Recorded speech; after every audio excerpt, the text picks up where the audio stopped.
ओम नमः संभवाच मयभवाच नमः शंकराच महेश्वराच नमः बाबा धवलेश्वर बालालिंग महाप्रभु दीपम ज्योति परम ब्रह्म दीपम ज्योति जनार्दनः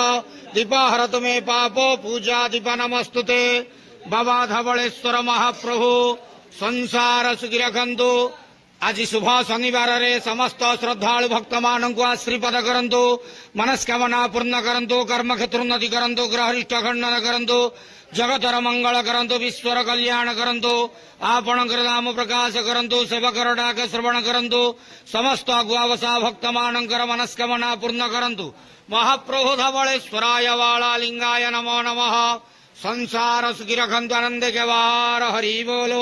आज शुभ शनिवार रे समस्त श्रद्धालु भक्त मानक आश्रीपद करंतु आनंद केवार हरि बोलो बाबा धवलेश्वराय बालालिंगाय नमो नमः।